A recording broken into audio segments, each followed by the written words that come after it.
When the application process is complete, the next step is to accept or deny tenancy for the Ohio 811 program applicant. Applicants who are denied have the right to appeal this decision. The owner or property manager will notify the applicant if they meet the screening criteria and are eligible for an assisted unit.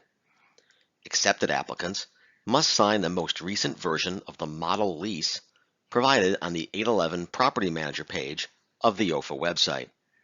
This is the only acceptable lease for 811 program participants.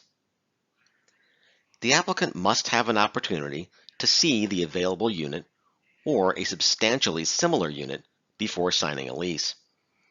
If being shown a similar unit, properties must make clear to the applicant that this will not be the actual unit they will be renting.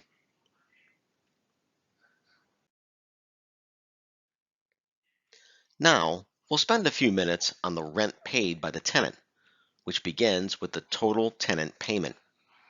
This is defined by HUD as the amount a tenant is expected to contribute for rent and utilities, which is usually 30% of monthly adjusted income, and calculated according to the HUD handbook and recorded on HUD Form 50059.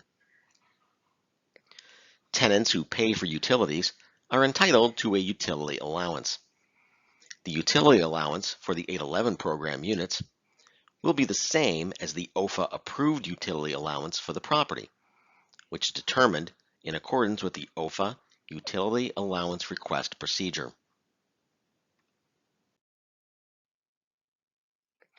The tenant rent, the amount the tenant pays to the property each month, is calculated by subtracting the utility allowance from the total tenant payment.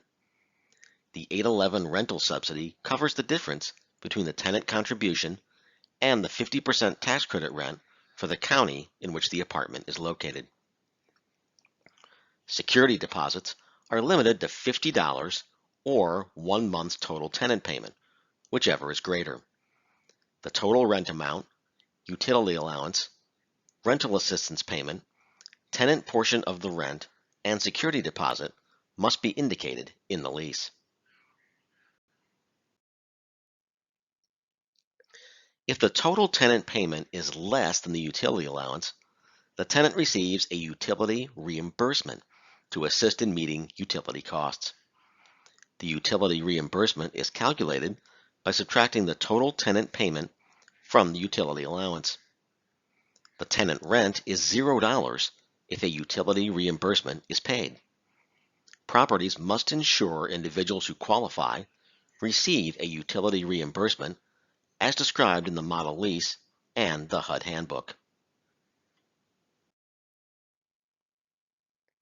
Prior to occupancy of any assisted unit, the applicant or their representative must be given the opportunity to be present for the move-in inspection conducted by the owner or property manager. The parties both certify that they have inspected the assisted unit and determined it to be in decent, safe, and sanitary condition. The HUD Move-In, Move-Out inspection form may be used for this purpose.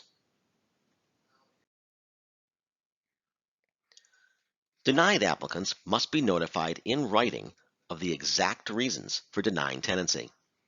The Ohio 811 Denial of Tenancy Template Letter must be used for this purpose. If this template is not used or is incomplete, the property manager must restart the denial process.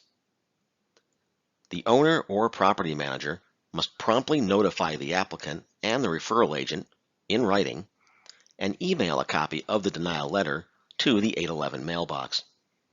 Include as much information and supporting documentation as possible in a denial, as this will assist the applicant and their referral agent to prepare an appeal if they so choose. The property manager must consider mitigating circumstances for criminal history, consumer reports, and previous rental history, as specified in the Tenant Selection Plan Addendum and in Section 3 of this training. This includes distinguishing between arrests and convictions when reviewing criminal history, and, in cases of non-payment of rent, considering the applicant's ability to pay when receiving Ohio 811 rental subsidy. If the property uses a third-party vendor for background checks, the owner or property manager must independently verify that any information in the report used to deny tenancy is not in violation of the TSP addendum. The date that all parties receive the denial letter is the start date for the 14-day window for the applicant to appeal the decision. An appeal must be determined by an independent review of the application file or by an informal hearing, and the applicant may present documents or testimony as evidence to support the appeal. A decision on the appeal must be made promptly, and the applicant and OFA must be notified of a decision in writing within 7 days. Properties must hold the unit for the designated applicant until the entire referral process is complete, including any appeals requested by an applicant denied tenancy.